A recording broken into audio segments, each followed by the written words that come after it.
Song of Songs is a remarkable departure from the rest of the Bible.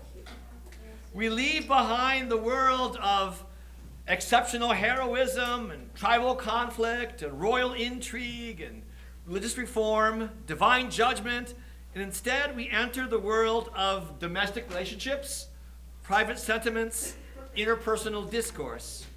Filled with the language of longing, sensuality, and intimacy, the Song of Songs introduces readers to the non-public world of ancient Israel. It is also distinctive in that, first, nowhere is God mentioned in the book, which is also said about Esther, by the way. And second, it is the only book in the Bible where the female voice predominates. Even in Esther, we haven't read it yet. Esther is, of course, a female heroine. Women's concern, and Ruth, where women's concerns were present, they were person. I mean, the narrator in both books is patently a male. But in Song of Songs,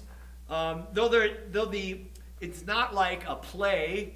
I wouldn't have it work. Some Bible translations will have in the margins, it will say she or he, or some do that, but that's not in the text itself.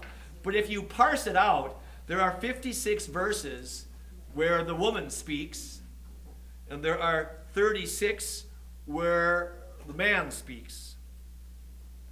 Not only that, but this female protagonist, she is assertive, uninhibited, and unabashed about her sexual desire. That's not how we're used to seeing women in the Bible. But this, again, this is an ancient text, though, which suggests that there might have been always more going on than what appears in the texts of the other biblical books. That the text's apparent sexual passion does not represent anything more than its literal meaning has proven difficult for commentators of the Bible to grasp. You'll see if you look at the history of interpretation of commentators on Song of Songs that have survived, they're almost always, I can't think of any that are not, but they're allegorized as God and his people, where the love relationship is about God and his people. And going back to Origen in the early church, John of the Cross, Jewish commentators of the Middle Ages, that's probably how it made its way into the Bible. But for the last century and a half, commentators, Jewish and Christian, have come to grips with the fact that it is really like it appears to be. It's love poetry. This love poetry that made its way into the Bible because people were attracted to the poetry and then applied it to the relationship with God. But it probably wasn't initially composed for that reason. Those of you who are married or have been in love, you know that time in a relationship where you can't but think of that, they're on your mind all the time. Well, somebody got the idea that, God's affection for us is like that too. And so that's how so I'm just saying, in the history of interpretation, until most recently, people tried to bend over backwards to say it's not really about love in a human level. But it's based on that. It's because it's about love on a human level that it's used to speak about divine human love. And again, that's how most Christian and Jewish commentators, until recently, that's where the emphasis has been. A sacred allegory, if you will. In our times, it has finally risen above that imaginative and admittedly moving interpretation. It's one, John of the Cross or Origen on the song, what's his name? Bernard of Clairvaux wrote like 80 sermons on the Song of Songs. So it's great literature, but only in recent interpretation have commentators and have preachers read the book as it was probably originally intended by its author, primarily on the human level of love poetry. Another centuries-old interpretation presents the song as a drama, a little kind of play with fixed characters. Solomon the king and his country bride, or a shepherd and a shepherdess. But it's difficult to sustain that through the whole of the 8 chapters of the book. But you'll see references to that in commentaries too. The poetry is mainly cast in the form of dialogues, though there are some soliloquies where a character speaks for him or herself. And there's also some dream scenes that cover the commonplaces of courtship and sexual attraction, yearning for the other's presence, joy in contact, coded speech, words that we use that have a particular meaning, intoxication over the other person's charms, overcoming obstacles in your relationship. The book has all of this. So readers should perceive in the poem's progression all the ambiguities and tensions and uncertainties of that human love always brings about. And then if then reading the book as a message about God and us, well, you take all that along with you. Who is the author? Well, it presents itself as being written by Solomon, presumably the king. Solomon had 1,000 wives, according to 1 Kings 11, and so there were many, many tales about, again, not biblical tales, but told about matters of the heart and he and his romances. Associating the work with Solomon did manage to place it within an intellectual stream that was highly respected. Solomon, remember, is also regarded as the author of Proverbs. And you're going to find out later, also the author of Ecclesiastes. And so the way that the Jewish tradition puts it is the young Solomon wrote Song of Songs. The middle-aged Solomon wrote the Proverbs.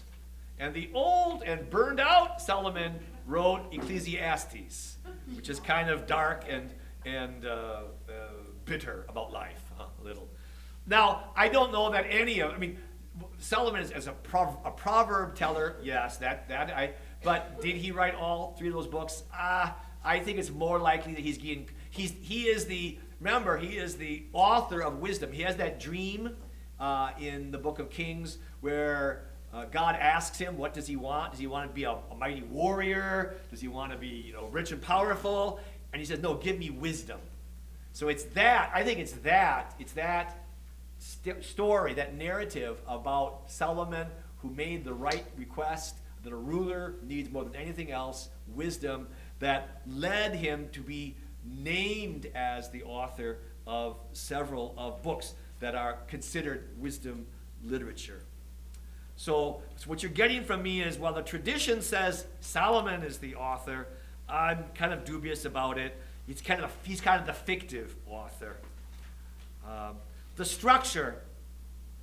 Commentaries show no agreement how it's to be organized. Some try to see it as a narrative that that it's about meeting and breaking up and getting back together, and then your family intervenes and all that. I don't know that's worth our going into it. Particularly, this is your first encounter with the whole of the book.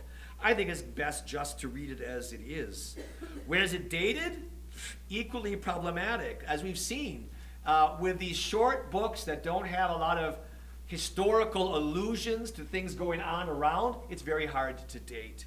But again, that's not so important. There are writings where it is important to kind of have a sense of when it was written. This is not one of them.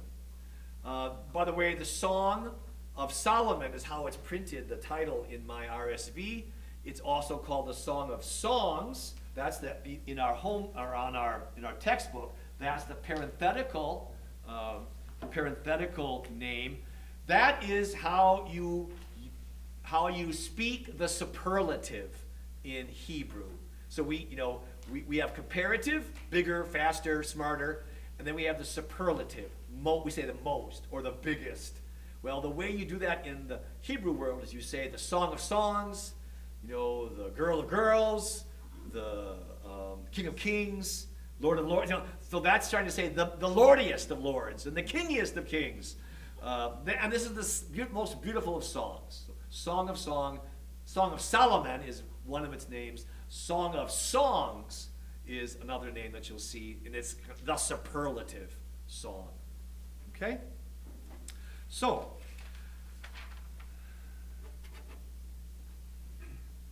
Israel, because of its monotheism, again, compare that to the other cultures where there are many gods. And in the other cultures, the gods are of both genders.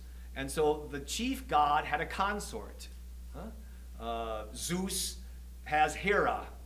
Baal has Ashtart.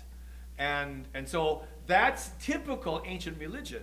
Because Judaism is monotheistic, that did not develop. So we don't have a divinization of the sexual like we do in other religions. Again, remember Persephone and Ceres. Remember that story? That's God of the underworld steals Persephone, and she's imprisoned, and so her mother Ceres has to go to hell or find a way to go to get to the underworld, and they make an agreement, and she eats some things before she goes, does Persephone, and therefore she must return to the underworld so many months of the year. And that story was used to explain the seasons. That in the summer, like now, Ceres, as in cereal, the goddess Ceres has her daughter Persephone with her, and so it's sunny and it's beautiful. But then there are those months when, because Persephone ate some seeds, she has to go to the underworld, back to her gloomy, dark husband, Pluto, not the dog, the underworld god. And that's when Ceres then weeps, and that's when the green things drop and animals hibernate, because the world is going to semi-death. Okay, that kind of bringing the gods and the sexual together, and that's explained the seasons and the fertility, that was very common, except in Israel, of course. God is the author of all things. And so Yahweh has no consort, but here, as we've seen in the prophets, human sexual love can become a symbol of divine love. And we saw it in Hosea, remember? Hosea's relationship with his wife Gomer and infidelity, and then receiving her back, was used to explain or talk about God's relationship to Israel, Israel's wandering, and then God's welcoming them back. So, all that's background. Here goes. Chapter 1, verse 2. I'm going to almost always try to tell you who the speaker is. And I find this very helpful. Because again, some Bibles put this in the margins, but just like, who's talking? Look who's talking. Well, it starts out with a woman. Oh, that you would kiss me with the kisses of your mouth, for your love is better than wine. Your anointing oils are fragrant. Your name is oil poured out. Therefore the maidens love you. So this is the woman talking about her beautiful partner, that she is not married to. This is unmarried love. Okay, they're not settled in yet. Verse 5. Look at verse 4. I'm sorry. You see the plural, we. We will exult and rejoice in you. Now, so who's the character there? There's probably a group of maidens. Like in ancient Greek drama, there's a chorus. Okay? So there's the maiden, and there's the young man, and then there is the chorus. And the chorus are girls. And so they chime in and say, we will exalt and rejoice in you. We will extol your love more than wine. Then the woman speaks again, and she says, I am very dark, but comely, O daughters of Jerusalem, like the tents of Kedar, like the curtains of Solomon. Do not gaze at me because I am swarthy, because the sun has scorched me. Now, very unlike modern culture, where tanned skin is in the biblical world, tan skin was a sign of slavery, because you have to work out in the fields. Actually, it's only in the last century and a half that tan has reflecting leisure. Okay? And so in the 16th, 17th century, if you go to like a big museum of like Peter Paul Rubens, and the women are all overweight and they've got white skin, because that's the sign of beauty. Okay, that was in 16th, 17th century Europe. That was the mark of beauty. Why are you smiling over there? Makes me wonder what you're talking about. So she's apologizing for her darkness, huh? Because she looks like she's a servant girl, huh?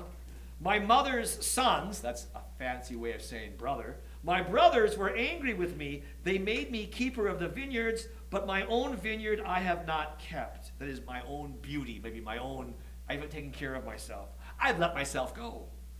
Tell me, you whom my soul loves, where you pasture your flock, where you make it lie down at noon, for why should I be like one who wanders beside the flocks of your companions? So a long statement of the woman about her discomfort with, and don't judge me by my skin color. Then the man begins speaking in verse 8.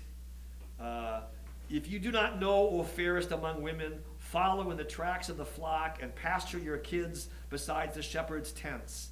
Your cheeks are comely with ornaments, your neck with strings of jewels. We will make you ornaments of gold, studded with silver. The woman speaks. While the king was on his couch, my nard gave forth its fragrance. Now, king, again, if you understand Solomon is the author, that makes complete sense. But I think of it in terms of, again, the pet names you have for each other when you're dating. Okay? Think about your own pet names you had for people when you dated them, or your parents had. You know, my dad always called my mother Toots. That was, I guess, a sign of endearment in my family, I guess. I don't know. It's what we heard anyway. So when she says my king, I just think she's, just saying, oh, you're everything. You're wonderful. Behold, anyway, back verse 15 is the man again. Behold, you are beautiful, my love. Behold, you are beautiful, your eyes like doves. Now, when he makes a statement like that, we got to ask, what is he exactly saying? What is the metaphor here of your eyes like doves? Are they kind of like shy? Not, that she's not looking, directly, but and again, you can let your imagination go. A lot of descriptors here about body parts in terms of nature that are going to require some interpretation. They're evidently outside. Okay? Now, again, stop, Mark. Obviously, dating in the biblical world is not like dating today. Not like the dating even that you experienced. It would be think of the Mediterranean. No, think of the Muslim world. Women are tightly controlled. You don't just have, the only chance you get to see your girl is when she's all dolled up with a hijab or something. You see her eyes. Maybe you see her across the field, or you see her, at home, Muslim women will take that garb off. But in public, it's on all the time. And when you're children are kind of seen as asexual. When you reach puberty, then there are different, and so that's when girls need to cover, because they become sexual objects of desire. And so in a tightly controlled environment, they only get little snatches of conversation and to see each other. And that, I presume, that fuels the imagination about how my beloved looks, because all I can see is like her eyes, but I got to imagine her, So these descriptions, which seems to wow, kind of like over the top, well, it's imagination too, because they don't have a lot of time together. So they have to steal time together. That's why she says later, or does he say? I think she says, I wish you were my brother, then I could kiss you. Okay? Because signs of affection within the family, that's fine. It's signs of affection with strangers, they're not fine. Okay? So verse 16, You are beautiful, my beloved, truly lovely. Our couch is green. The beams of our house are cedar. Our rafters are pine. They have managed some kind of chance little meeting in the woods or on the fringe of an event, of a festival or something, huh? Okay? I am a rose of Sharon and a lily of the valley. I read that not because it's great poetry, but because it's that line. It's a very famous line, been set to by lots of composers in music. It's the woman saying, I am a rose of Sharon, the lily of the valley. And the man responds, as a lily among brambles, so is my love among maidens. He is trying to offer his best. She responds, as an apple tree among the trees of the wood, so is my beloved among young men. So they're just saying, oh, you're more wonderful. No, you're more wonderful. And they try to find images that can convey that wonder. Verse 4. Curiously, again, if you know the composer Carey Landry, he was a priest. He was also ran as a composer, but he wrote children's songs. High God was his collection. And so his really third-rate songs got used a lot in Catholic churches. So here we have, he brought me to the banqueting house. I think some of you know this. He brought me into his banqueting table. His banner over me is love. There are gestures too, okay? So that's Carey Landry. There are several of them that he took from Song of Songs. Had to bring that in. He brought me to the banqueting house, and his banner over me was love. There it is. Verse 6 and 7. There are things that get repeated, and there are some touching things that get repeated. There will be a reference to a gesture of embrace, and then there's a caution. Whoa, whoa, whoa, can't go there. So verse 6. She says, oh, that his left hand were under my head, and that his right hand embraced me. And then comes the whoa, whoa. I abjure you, O daughters of Jerusalem, by the gazelles or the hinds of the field, that you stir not up or awaken love until it please. Which is kind of like a version of, I will have no wine before it's time, sort of a thing. Remember that? Okay. So, but this lovely image of closeness, that his left hand's going to hold up my head, and his right hand embraces me. Whoa, she says, not yet, it's not time. I have to kind of calm down, okay? So you'll see that will appear 3 times. As a gesture of embrace with this gesture of now is not yet the time. Verse 10. The man speaks. Arise, my love, my fair one, come away, for lo, the winter is past, the rain is over and gone. This is actually read. Now, the Song of Songs is not read very often in the lectionary for Mass. I mean, there are readings for weddings, okay? But this passage that we're reading now is read on the 21st of December. It's the week before Christmas. And it's of course, it's being the 21st of December, it's what? It's the first day of winter. It's the longest day of darkness. And in Israel, remember, winter means not snow, winter means rain. And during the winter, you can't travel. It's muddy and mucky, and you just stay home. So anyway, the man says, arise, my love, my fair one, come away, for lo, the winter is past. The rain is over and gone. The flowers appear on the earth. The time of singing has come. The voice of the turtle dove is heard in our land. The fig tree puts forth its figs, and the vines are in blossom. They give forth fragrance. Arise, my love, my fair one, and come away. So on the level of the story, the guy is saying, hey, it's spring. Let's come out and pick flowers and the birds and the bees. The church uses this on the 21st of December. Well, it's just the first day of winter. But astrologically, starting the 22nd of December, the nights are going to get shorter, and the day is going to get longer. And Christmas is a kind of marriage. The things of heaven, the divine, God, and the things of earth. So this interpretation I'm giving you, this is exactly how John of the Cross and Origen and And that's how they see this, that God is the lover, and he's saying right now, that with Christmas, we have the beginning of the great courtship, the wedding between heaven and earth, between the divine and the human. Okay? So this is how the Song of Songs has made its way into the liturgy of the church.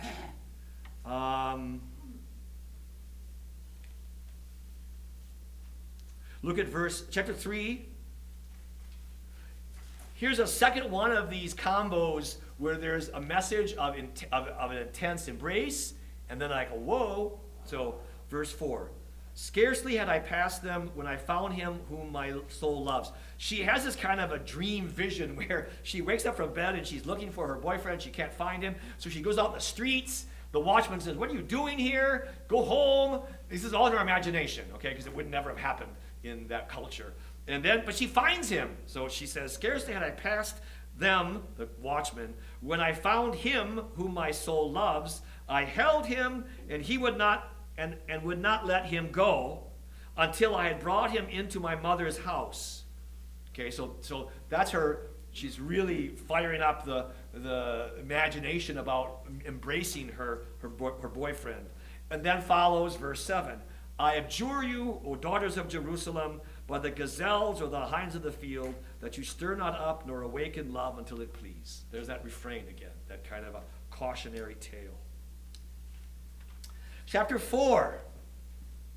We encounter probably the best part for most people.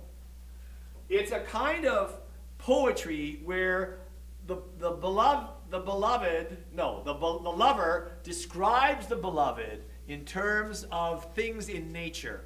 We find this poetry in the Arab world. It's called a wasif, W-A-S-F. So it's really common in Muslim culture, in Arab culture, where a couple, one describes the other in poetry using things of nature. There are 4 of these. 3 of them by the man about his woman, 1 of the woman about her man. Usually it's top down, once it's from bottom up. Okay? Now again, we're going to get to them. We're going to say, okay, what's he talking about, or what's she saying there? Because it's highly, highly imaginative poetry. Chapter 4, verse 1 through 6 is the first of these. "Behold, you are beautiful, my love. Behold, you are beautiful. Your eyes are doves behind your veil." Now again, we got to say, well, what is it about doves in particular that he's talking about? Are her eyes white? I don't think so. I think demure. She's not like staring. She's kind of like being don't look at me. Okay, that's what I'm thinking. Because doves are kind of like they kind of walk away. They're kind of scared of us. "Your hair like a flock of goats moving down the slopes of Gilead." Goats are what color? Black. And I've seen women, not too many are naturally this way, but some get it done up. With your hair, these long, black, curly hair that kind of flows. So he's saying, when I look at you with your lovely curly hair, which you can't see, of course, because it's behind the veil, it's like a flock of goats tripping down the hill. Okay, you got that image? Okay. "Your teeth are like a flock of shorn ewes," or iwis, if you like, "that have come up from the washing, all of which bear twins, not one among them is bereaved." Okay, what is he saying? Shorn. And you've seen, maybe not so much America today, but you've seen sheep, pictures like from Britain or Scotland. They live out with their long wool. It's really dark and dirty. And then they shear them, and they're like, woo, they're bright white. So they're shorn. Your teeth are like shorn ewes. They're all white, and each has its pair. You're not missing anything. Now, that's a big deal. This is before dentistry, okay? But just, that he's saying all your teeth are white and bright, and they're all there. "Your lips are like a scarlet thread." Now, which is not saying a whole lot, but again, it's like the more charged the thing is, the less he can talk about it before he gets going. It's a simple red thread is your lips. Your mouth is lovely. Your cheeks are like the halves of pomegranate. You know, you see pomegranates? They're like rosy red, okay, round, rosy red cheeks. Behind your veil, again, behind your veil. Your neck is like the Tower of David. Well, it's the Tower of David is evidently some kind of structure, huh? Her neck is thin and doesn't have a dewlap or anything like I got here, you know, and built for an arsenal, strong and powerful, whereupon hang 1,000 bucklers, jewelry. Particularly you've seen like maybe Bedouin jewelry, these little metal things that are kind of, so he's describing her that way. Your 2 breasts are like 2 fawns, twins of a gazelle that feed among the lilies. Now again, if he's truly, they're not married, he's never seen her breasts. So he's just imagining this, huh? But the idea is that they're fresh and young and brilliant and all that sort of stuff. And that's kind of where it runs out of gas. Okay? Okay? All right. So that's a wasif. Look at chapter 5, verse 2. The woman speaks, I slept, but my heart was awake. Now that line, by the way, is huge in the writing of John of the Cross. When he talks about the levels, the highest level of prayer, the unitive state, I slept, but my heart was awake. Again, if you go online or just, you'll see these commentaries by religious figures, and they make it an allegory of the divine and human affection. Hark, my beloved is knocking. Open to me, my sister, my love, my dove, my perfect one. For my head is wet with dew, my locks with the drops of the night. This is the woman speaking. I have put off my garment. How can I put it on? She's in bed. He knocked on the door. She said, open up, open up, psst, psst, psst, open up. Like that, in every film, there'll be somebody throwing a stone at the upstairs room, and gets the wrong one. Well, that's what's going on here. He's trying to woo her away, and she says, I can't get out of bed. If I get up, my feet will get dirty. How can I soil them? My beloved put his hand to the latch, and my heart was thrilled with me. She really wants him to come in, okay? But she has to pretend she doesn't want him to come in. But she really wants him to come in, okay? You know all about that, all of you. Verse 6, I opened to my beloved, but my beloved had turned and gone. Drat. The time she gets to the door, he's gone. Look at verse 10. Here's the second of the wasifs. It's the woman speaking about the man. Okay? My beloved is all radiant and ruddy, distinguished among 10,000. His head is the finest gold. His locks are wavy black as a raven. His eyes are like doves beside springs of water. Now, in my RSV, the next line reads, bathed in milk, fitly set. But I see commentaries now that edit it and suggest some words fell out. What it probably said was, his eyes are like doves beside springs of water. His teeth bathed in milk, fitly set. There's no mention of teeth in the text that I have in front of me, but commentators, as she's moving from head down, cheeks, teeth, they suggest that the word teeth has fallen out, and so they put it in.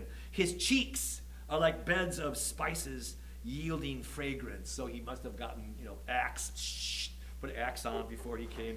His lips are lilies distilling liquid myrrh. And she's a little bumblebee. It's going to come and get the myrrh out of it. His arms are rounded gold set with jewels. His body is ivory work encrusted with sapphires. His legs are alabaster columns set upon bases of gold. No, it's really over the top, huh?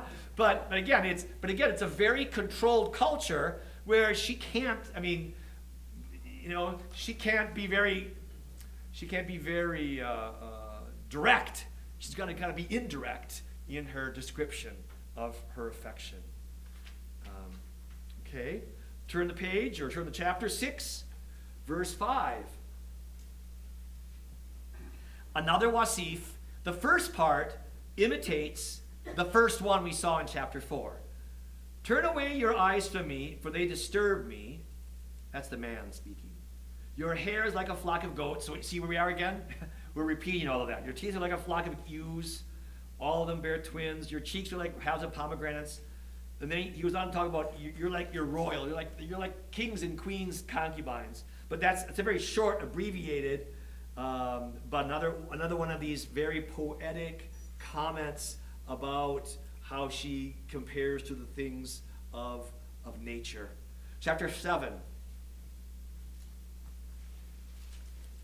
It's now the chorus that speaks about the woman. First, how graceful are your feet in sandals, O queenly maiden. Your rounded thighs are like jewels, the work of a master hand. And now the man takes over. Your navel is a rounded bowl that never lacks mixed wine.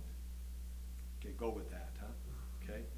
Your belly is like a heap of wheat encircled with lilies. These are desirable things. They're desirable, okay?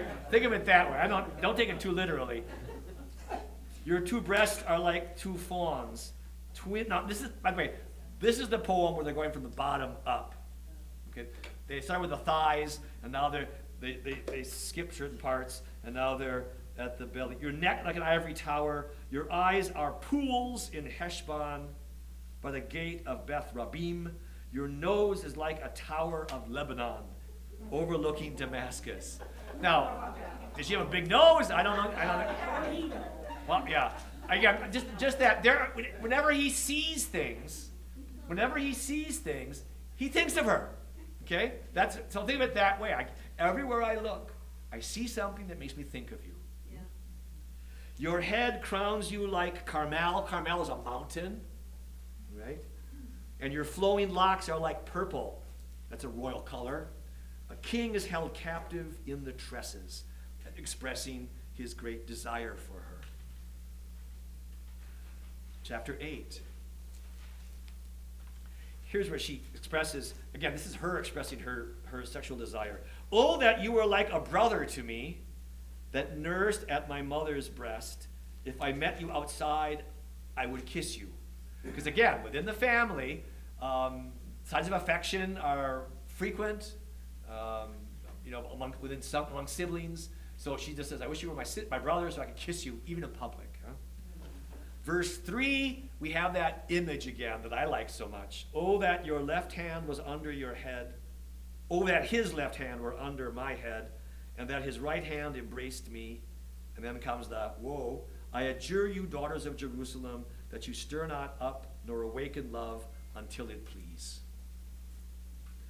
Now, as we get to the end of the poem, it's not been clear that there's been a lot of structure or order to it, but it kind of falls apart even more as we get to the end, into little poems. Verse 6, another Carrie Landry song. Set me as a seal on your heart, as a seal on your arm. Or some of you know that. No one's acknowledging that they've heard this song. Oh my gosh. Okay.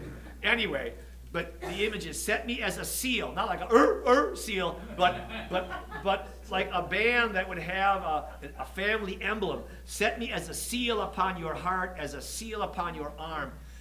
You've seen it with wax. You put hot wax, and you put the seal. So put, I want my image on your arm, on your heart. For love is strong as death. Love is strong. They mean stronger than death. It defeats death. Ardor is more powerful than the grave. Its flashes are flashes of fire, a most vehement flame. Many waters cannot quench love, neither can floods drown it. If a man offered for love all the wealth of his house, it would be utterly scorned. Then there's another little poem where the woman shows she's got a little spunk. Okay? She's quoting her brothers. Her brothers. We have a little sister, and she has no breasts. What shall we do for our sister on the day when she is spoken for? Now again, she's prepubescent, okay, or just beginning to age, and so the older boys are kind of like talking about her future. If she is a wall, We will build upon her a battlement of silver. Okay, what they're saying to her is if she, again, the whole hunt and chase of relationship is, in this culture, as in our culture until recently, is it's the man's task to chase, and it's the woman's task to say, no, no, no, okay, to protect her family's honor. So the boys, who know that boys will be boys in this culture, are saying, that's okay for us, but you, sister, you can't be cheating on dad and mom. So you must be a wall. Nobody can touch you. If you're a wall, we will cover you with silver. We'll reward you. Okay? But if she's a door, if she opens up and says, you, okay? If she is a door, we will enclose her with boards of cedar. We'll lock her up. Again, think of Romeo and Juliet. Again, the family is just sick because their daughter is, they want to control her. She is, it's not just that sexuality is bad. No, it's that your daughters are your property. And they're useful to make alliances, for your welfare, for your economy. And so it's not, so the idea of marriages that were not in some fashion arranged is alien to this part of the Old Testament.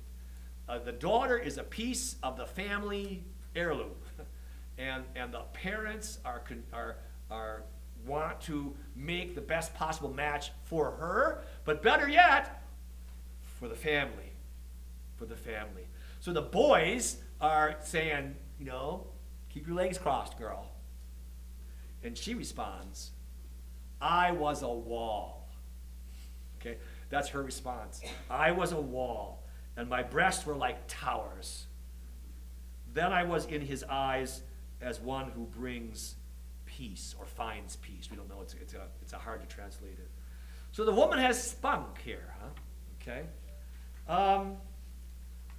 That's kind of all I really wanted to say. That's the text. It's pretty earthy stuff when you see it, and you can imagine. Again, I go back to John of the Cross and Origen and Bernard of Clairvaux. It had to become something totally different in their preaching and usage because it's pretty intense. Huh? While the lovers are clearly human, both Jewish and Christian traditions have adapted allegorical interpretations where the ideal Israel and God are led to a closer union in perfect love. Like, again, we saw with Hosea, okay? Speaking to her heart, reciprocity, a back and forth, and an active role of both parties. The Christian tradition then followed the Israel's example of using marriage here as a relationship, as a metaphor for the relationship with God. Let me just read to you, again, you know this, but let me read to you Ephesians chapter 5.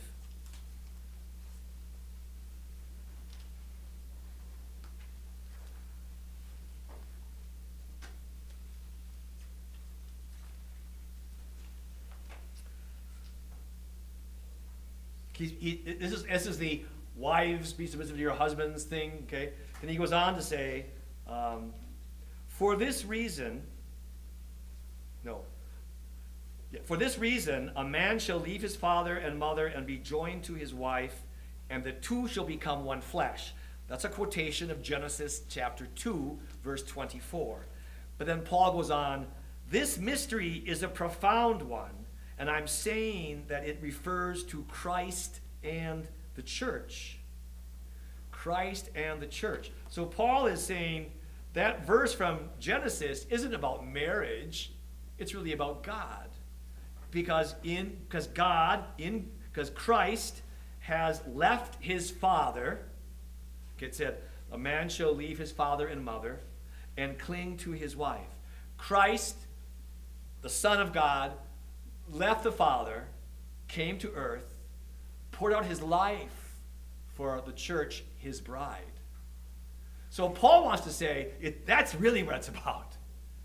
And human marriage is meant to imitate God. It's not that God imitates marriage. It's that marriage is meant to imitate God. So that's the Christian way of understanding from the very beginning the Song of Songs. By the time of Christianity, the heritage or the history of Jewish allegorization, not reading it as real human beings in love, but as God and his people, was already the dominant vision. And so when Christianity read the text, it read it the same way. It's only in the last couple centuries that we've seen it. Of course, the allegory builds on the intense love poetry that's really there. Questions or comments? I have a big one. A question or a statement you want to make? Question is, Okay. it's really intriguing why this made it to Bible. Mhm. Yeah. And it is obviously so erotic, so eros, unless God thinks it's a good thing between man and woman, loving in an instinctual way. And I think, I don't know what Christians do, they usually don't think it as wonderful thing, but to me, eros constantly transcend. Sure. So if I look at that way, okay, I could see that God's love to me as in this. Mm-hmm. So I don't know where you stand. I mean, About 12 feet. I mean, it's really. No, I agree. No, you're absolutely right. I mean, you got it, Uni. I'm just saying our heritage, again, going back to Judaism, because remember, culturally, how women and men, as young people, were raised. Women were locked up in the basement, okay? And so this is human poetry, but Judaism had to kind of control it. And so they controlled it by making it an allegory, and that's how it got into the Bible. But right, it's beautiful as it is, because again, people, those of you in committed marriages and relationships, you know the intensity of that.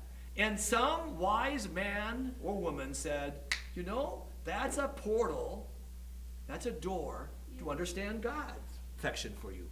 So it has to be. That's why, I don't want to say the last 2,000 years or 2,400 years of Jewish and Christian interpretation has been silly, but it's based on the thing that they couldn't talk about, which is the erotic nature of the relationship to begin with. Why is that?